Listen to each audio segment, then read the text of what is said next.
Hello everyone, welcome to the Biology Junction. And in this part of video हम लोग discuss करेंगे about the amphibian जो हमारे exam में आएगा और हम इस पार्ट में डिस्कस करेंगे अबाउट इट्स एक्सटर्नल मॉर्फोलॉजी। तो सबसे पहले क्लासिफिकेशन, अगर हम देखें कि फ्रॉग कहाँ पे एग्जिस्ट करता है तो जो फाइलम है जिसमें फ्रॉग आता है दैट इज कॉर्डेटा। आप सब जानते हैं कॉर्डेटा की characteristics, they have a several characteristics, तो ये शो करता है। Now the sub phylum vertebrata, vertebrata that means it have a vertebral column. और उसके बाद सब class is Tetrapoda, Tetrapoda means इसके पास 4 लिम्स होते हैं। Now after that the class is amphibia, that means कि ये जो है वो सरफेस पे और वाटर पे दोनों पे रह सकता है, तो that's why it comes under the class amphibia. Genus की बात करें तो हम राना और स्पीसीज टिग्रीना, यानी राना टिग्रीना को हम स्टडी कर रहे हैं। और ये जो टिग्रीना है दैट मीन्स राना टिग्रीना, ये species that is the most common species है फाउंड इन इंडिया।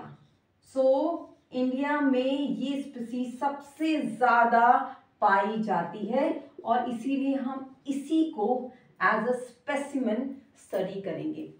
अगर हम जनरल कैरेक्टरिस्टिक की बात करें तो जो फ्रॉग होता है दैट इज अ पोइकिलोथर्मस ऑर्गेनिज्म। पोइकिलोथर्मस यानी कि कोल्ड ब्लडेड ऑर्गेनिज्म। हम लोगों को जो है वो वार्म ब्लडेड एनिमल है, that means we can maintain our body temperature but frog can not. That means अगर ज़्यादा ठंडा हो जाएगा तो फ्रॉग के अंदर का जो टेम्परेचर है वो ठंडा हो जाएगा और वो उसको सर्वाइव करने के लिए कुछ एडेप्टेशन करने पड़ेंगे। इसी तरीके से अगर बाहर बहुत गर्मी हो जाती है तो वो अंदर का टेम्परेचर गर्म हो जाएगा, that's why it is called as cold blooded poikilothermy show करता है, या इसको कहते हैं हेट्रोथर्मस एनिमल। तो ये तीनों टर्मिनोलॉजी आपको याद रखनी है। The next one is that frog show camouflage property. Camouflage property क्या होती है कि फ्रॉग जो है वो एनिमीज से बचने के लिए वो इन्वायरमेंट के अकॉर्डिंग अपना कलर चेंज कर सकता है, इसको कहते हैं कैमोफ्लेज। इसी को ये जो कलरेशन जो चेंज हो रहा है बिकॉज ऑफ प्रोटेक्शन यानी एनिमी से बचने के लिए, इस प्रॉपर्टी को मिमिक्री भी कहते हैं, यानी वो बाहर के हिसाब से अपने आप को चेंज कर लेता है, यानी कि दूसरों की तरह कॉपी कर लेता है। That property is also called as mimicry. Now जैसा कि मैंने बताया कि जो फ्रॉग है that is a cold blooded animals, तो उसका अंदर का टेम्परेचर जो है वो चेंज होता है अकॉर्डिंग टू इन्वायरमेंट। तो ड्यूरिंग समर एंड विंटर इस गर्मी या ठंडी से बचने के लिए वो कुछ प्रॉपर्टी शो करता है। उसी में 2 नाम आते हैं and they are very important. One is hibernation. Hibernation जो है that is a condition in a winter. Winter जब बहुत ठंडा होता है और जब फ्रॉग के अंदर का टेम्परेचर काफी ठंडा हो जाता है यानी कम हो जाता है, तो उस कंडीशन में वो अपने बॉडी के टेम्परेचर को मेंटेन करने के लिए जमीन के अंदर जाके वो अपनी मेटाबॉलिक एक्टिविटी को काफी स्लो डाउन कर लेता है और इसको कहते हैं विंटर स्लीप।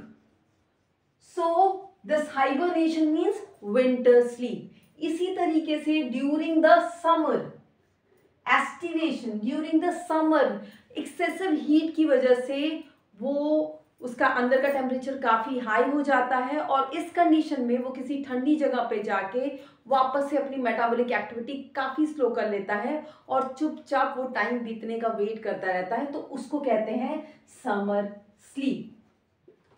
तो summer sleep that is aestivation and winter sleep that is hibernation. अगर आप भी लोग मेरी तरह काफी चीजें भूल जाते हैं तो कौन सा समर स्लीप है और कौन सा विंटर स्लीप, इसके लिए एक छोटी सी ट्रिक है। देखिए ये अस्त, अस्त कौन होता है? सूरज, और सूरज की वजह से क्या होती है? गर्मी। तो जहां अस्त आता है that is a summer sleep, while जहां पे अस्त नहीं आ रहा है that is for winter sleep. Now the external morphology. तो जब भी आप फ्रॉग को देखेंगे तो आपको एक बाहर की तरफ उभरा हुआ सरफेस दिखेगा जो आपको बाहर से दिखता है एक्चुअल में, और दूसरा उसका वेंट्रल साइड, दैट मीन्स जो इनर साइड होता है, जो उसको आप पेट भी कहते हैं उसको, वो वाला साइड जिसको कहते हैं वेंट्रल साइड। तो एक बाहर जो खुरदुरा सा सरफेस दिखता है that is a dorsal side, और जो डॉर्सल साइड होता है वो ऑलमोस्ट ऑलिव ग्रीन कलर का होता है एंड वो उस पे जनरली डार्क कलर के इरेगुलर पैचेस होते हैं, जैसे कि आप डायग्राम में देख सकते हैं। सो वो सरफेस जो है वो डॉर्सल सरफेस कहलाता है, जबकि अंदर की तरफ लाइट यानी पेल येलो कलर का जो सरफेस होता है दैट इज वेंट्रल सरफेस। अब अगर बॉडी की बात करें, इंटायर बॉडी की, तो जो बॉडी होती है फ्रॉग की that is divided in only two parts, head and a trunk. इसमें ना तो नेक होता है और ना ही टेल होता है, ये दोनों पार्ट जो है वो एब्सेंट होते हैं। बिफोर गोइंग टू बॉडी, जो बॉडी के ऊपर की लेयर होती है दैट मीन्स स्किन जो होती है, बिकॉज जो फ्रॉग होता है दैट इज एम्फीबियन, तो उसकी जो स्किन होती है that would be always smooth and slippery. Slippery क्यों होती है? क्योंकि वहां म्यूकस का सिक्रीशन होता रहता है। म्यूकस का सिक्रीशन होने से क्या होगा, जो स्किन होगी that would always be watery या मॉइस्ट होगी। मॉइस्ट हो क्यों होना जरूरी है? क्योंकि जो फ्रॉग है उसको वाटर में भी जाना है और वाटर में वो स्किन को यूज करता है एज अ रेस्पिरेटरी ऑर्गन, तो वहां पे मॉइस्ट स्किन रेस्पिरेशन को क्या करेगा, फैसिलिटेट करेगा। Now come to the head part. तो हेड में जैसे कि हम लोग के हेड में होता है, सो सबसे पहली बात आती है माउथ। माउथ होता ही होता है एंड अबव द माउथ, जो माउथ के ऊपर दो जो है वो नॉस्ट्रल्स होते हैं जिसके थ्रू वो रेस्पिरेशन करता है। नाउ द आई भी एक पेयर होते हैं और वो अबव नोज होते हैं, और ये जो है वो उभरे हुए बल्ज स्ट्रक्चर होता है, वो उभरा हुआ स्ट्रक्चर होता है जिससे वो काफी दूर तक देख सकते हैं।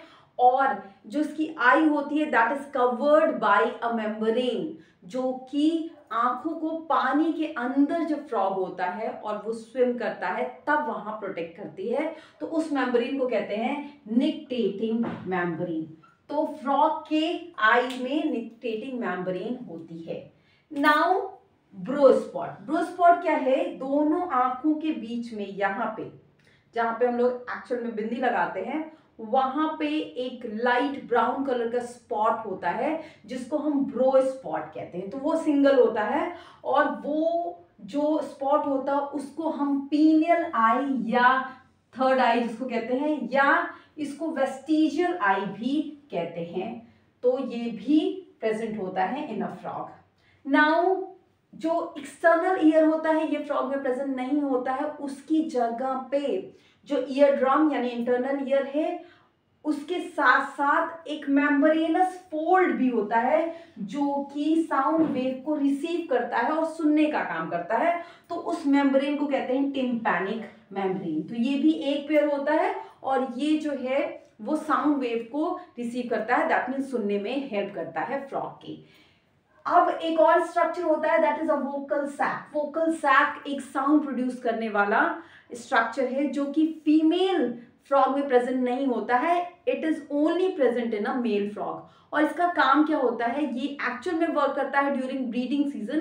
तो मेल फ्रॉग कुछ आवाज निकालता है जिससे फीमेल फ्रॉग उसकी तरफ अट्रैक्ट होते हैं और कॉपुलेशन फैसिलिटेट होता है। तो वोकल सैक वन पेयर होता है लेकिन केवल मेल में होता है, ये इलास्टिक स्ट्रक्चर होता है and facilitate the copulation process. Now come to the second part that is trunk. Frog belongs to sub class Tetrapoda, that means कि जो ट्रंक होता है इससे 4 लिम्स जो है वो अटैच होते हैं। वो लिम्स को हम 2 कैटेगरी में डिवाइड कर सकते हैं जस्ट लाइक अपने हाथ और पैर।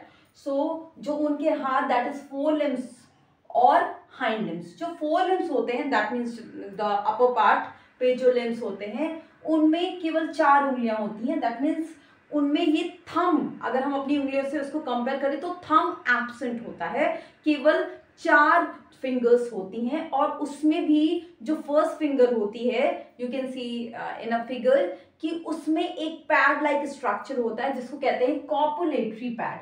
ये कॉपुलेटरी पैड क्या है, ये थोड़ा सा गद्दीदार स्ट्रक्चर है जो कि फीमेल पार्टनर को होल्ड करता है ड्यूरिंग द कॉपुलेशन। तो ये क्या करता है, कॉपुलेशन में हेल्प करता है, और ये केवल मेल में प्रेजेंट होता है, फीमेल में प्रेजेंट नहीं होता है। Only present in male, not in female. अगर हाइंड लिम्ब की बात करें तो हाइंड लिम्ब हमारी तरह ही 5 उंगलियों वाला होता है, दैट मीन्स ये पेंटाडेक्टाइल होता है। लेकिन इसमें भी एक मॉडिफिकेशन होता है, क्योंकि फ्रॉग जो है वो पानी में तैरता है और उसके लिए उसके पास कोई स्पेशल स्ट्रक्चर नहीं होता है, इसलिए उनकी उंगलियों के बीच में, जो हाइंड लिम्ब है उसकी उंगलियों के बीच में एक वेब्ड स्ट्रक्चर होता है, जाल लाइक स्ट्रक्चर होता है, जो कि उनको स्विम करने में, पानी में स्विम करने में हेल्प करता है। So that is speciality about the hind limb of a frog. In case of male and female both the frogs, एक कॉमन आउटलेट होता है जिसके थ्रू फीसेस, यूरिन और ओवा या फिर स्पर्म ये बॉडी से बाहर निकलते हैं, जिसको कहते हैं cloacal aperture. In case of male जो है वो कॉमन यूरिनोजेनाइटल डक्ट होता है, जिसके थ्रू यूरिन और स्पर्म दोनों साथ में क्लोएका में ओपन होते हैं। While in case of females, जो ओविडक्ट होता है वो क्लोएका में सेपरेटली अलग से ओपन होता है, लेकिन बॉडी से बाहर ये सब एक सिंगल अपर्चर से बाहर आते हैं, जिसे कहते हैं क्लोएकल अपर्चर। तो अगर हम ओवरऑल देखें तो in case of frog, male and female frog को काफी हद तक अलग अलग किया जा सकता है, that means they show sexual dimorphism, और आप उनको देख के पहचान सकते हैं कि कौन सा फ्रॉग मेल है एंड कौन सा female. So that is all about the external morphology. So I hope it will work for you. Thank you so much.